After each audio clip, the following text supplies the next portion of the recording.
Assalamualaikum warahmatullahi wabarakatuh. Bersama saya Winaldi.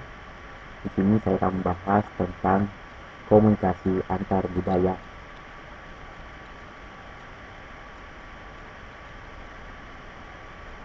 Setiap daerah memiliki budayanya masing-masing dan satu negara saja.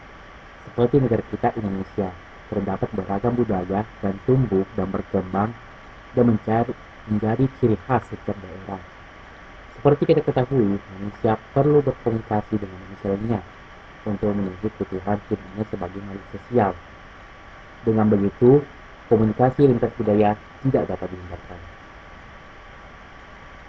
Komunikasi lintas budaya merupakan komunikasi yang dilakukan oleh dua atau lebih orang yang memiliki latar belakang budaya yang berbeda.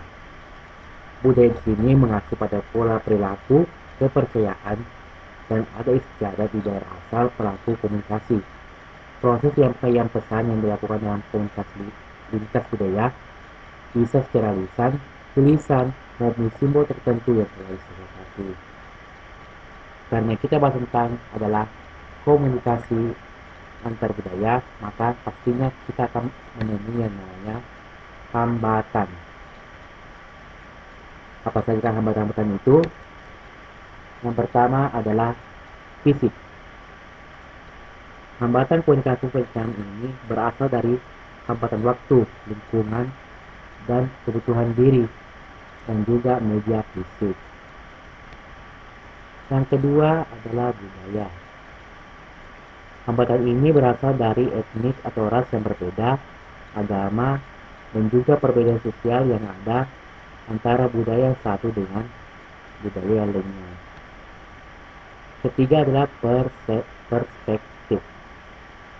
Jenis hambatan ini muncul dikarenakan setiap orang memiliki persepsi yang berbeda mengenai satu hal.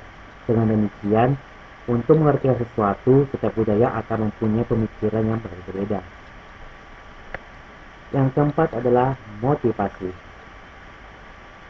Motivasi hambatan semacam ini berkaitan dengan tingkat motivasi dari pendengar. Maksudnya adalah apakah pendengar yang menerima pesan ingin menerima pesan tersebut, atau apakah pendengar tersebut sedang malas dan tidak punya motivasi sehingga dapat menjadi hambatan komunikasi. Selanjutnya adalah pengalaman. Ini hambatan yang terjadi karena setiap individu tidak memiliki pengalaman hidup yang sama, sehingga setiap individu mempunyai persepsi dan juga konsep yang berbeda-beda dalam melihat sesuatu. Kemudian emosi.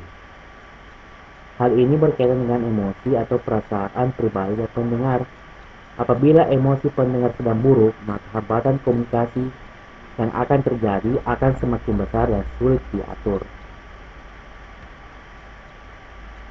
Kemudian bahasa.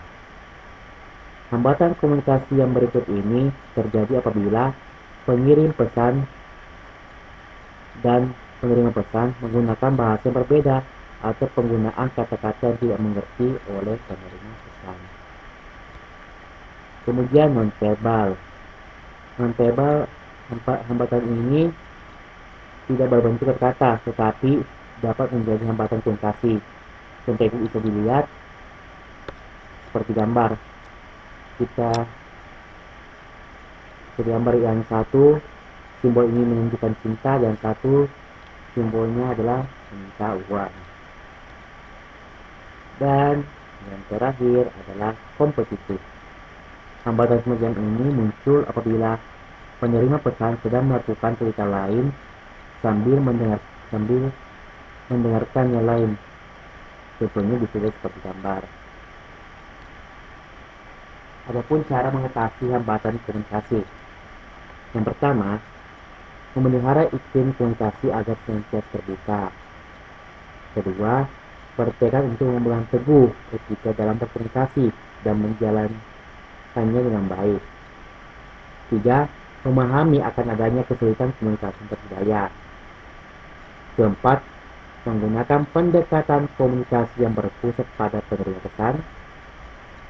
menggunakan teknologi yang ada secara bijaksana dan bertanggung jawab agar dapat memperoleh dan membagi informasi dengan baik dan efektif. Dan yang terakhir, menciptakan serta memproses pesan secara efektif dan efisien. Demikianlah yang bisa saya sampaikan hari ini. Terima kasih telah menonton dan jangan lupa like, share, and subscribe. Saya Winardi, semoga kita dapat bertemu lagi pada video-video selanjutnya.